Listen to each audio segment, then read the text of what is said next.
Hi there, welcome back to my channel. Today I'm going to be showing you how to do a row of single crochets on a straight, rectangular, triangular piece of work. So we have a base already, so I've done 2 rows of single crochet here just to get it started so that it's easier to see. I'll show you on different size yarns as well. So to get you started, your pattern will tell you whether or not you need to chain one and turn at the end. I've already chained one and I'm going to turn it so that I can work into the stitches. On the top here you can see these V's working down the top of the pattern. These are your stitches, so each one has a meaning. So this one is your front loop, this one is your back loop, and then this one is your third loop. So you're going to be working through both stitches. So front loop is here, so you only get one on your hook. Back loop is the other one, so you still only get one on your hook, and then a normal stitch means you go through 2 and you end up with a V on your hook. You can then yarn over, so you just pull the yarn over the hook and then pull it through that V, so you end up with just 2 stitches on your hook. You can yarn over again and then pull it through both of those to create a single crochet. So once again, into those 2 stitches, those 2 loops, so you end up with a V, yarning over, pulling that loop up, and then yarning over again and pulling through both of those loops. This is how you are going to create small stitches that are consistent. You use these for making plushies. You can use them for pretty much anything, but they're usually used for making plushies or just slightly smaller stitches. These are the easiest full stitch that you can do.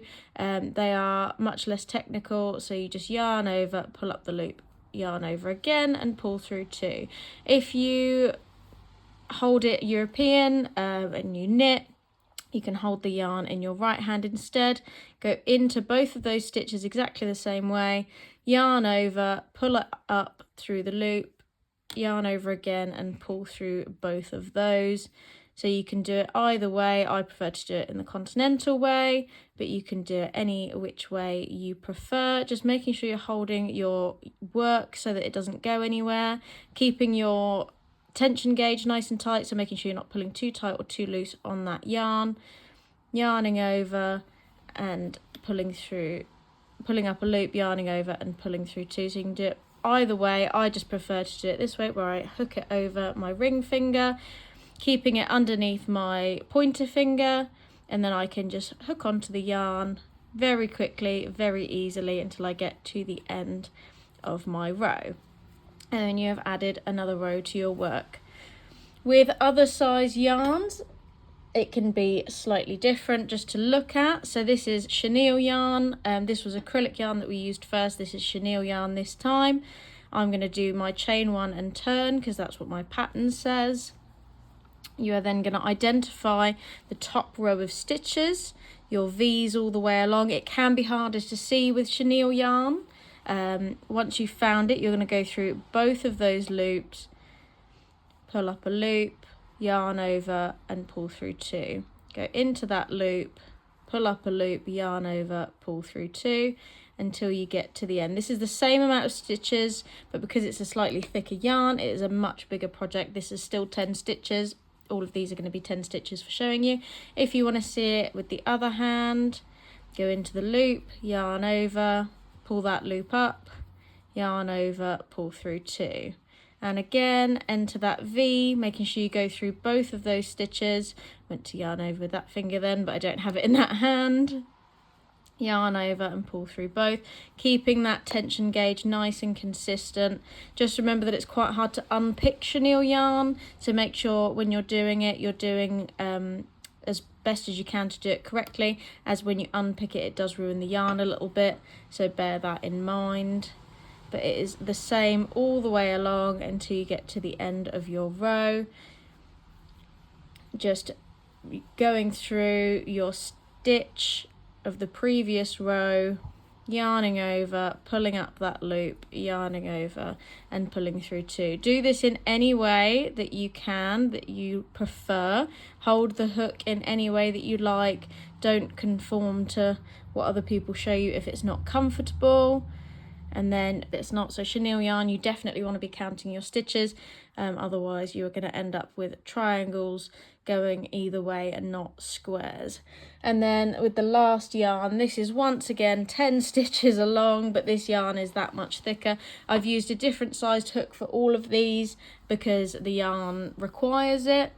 So I'm going to do my chain 1 and turn because that's what my pattern says. If it doesn't say that, you don't have to do it. I prefer it because it helps keep the edges nice and straight. Once again, identifying the top V's. You will get there eventually. You'll be able to identify them really easily. Going through both of the loops, pulling one up, yarning over and pulling through both. Using larger hooks and larger yarn is a lot harder, but it makes your work a lot quicker.